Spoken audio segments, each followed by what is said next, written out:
Welcome to Sri சமையல். இன்னைக்கு வாழைத்தண்டு பொரியல் தான் செய்ய போறேன். வாங்க எப்படி செய்யறதுன்னு பார்க்கலாம். வாழைத்தண்டு தான் எடுத்திருக்கேன். இந்த வாழைத்தண்டை தோல் சீவிட்டு நம்ம பொடியா இப்போ கட் பண்ணிக்கலாம்.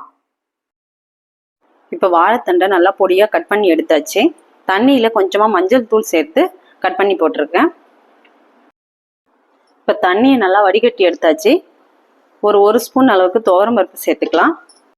ஒரு 1/4 ஸ்பூன் அளவுக்கு சால்ட்டு சேர்த்துக்கோங்க. இப்போ இது ஒரு 10 நிமிஷம் நல்லா ஊறட்டும். இப்படி நல்லா மிக்ஸ் பண்ணிக்கலாம்.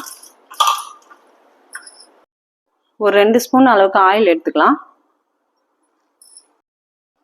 1 ஸ்பூன் கடுகு உளுத்தம்பருப்பு, 2 வரமிளகாய் கட் பண்ணி எடுத்திருக்கேன், கொஞ்சமாக கருவேப்பிலை. இப்போ நம்ம வாழைத்தண்டை இதில் சேர்த்துக்கலாம்.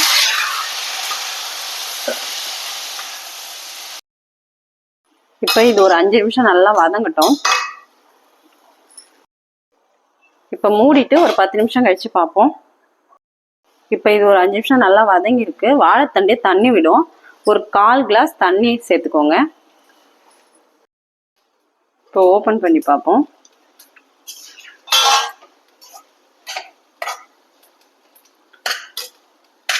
வாழைத்தண்டு இப்போ நல்லா வெந்திருக்கு.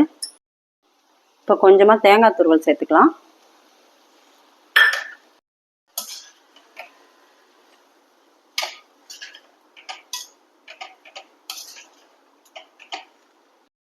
இப்போ வாழைத்தண்டு பொரியல் சூப்பராக ரெடியாக இருக்குது. ஸ்டவ் ஆஃப் பண்ணிடலாம்.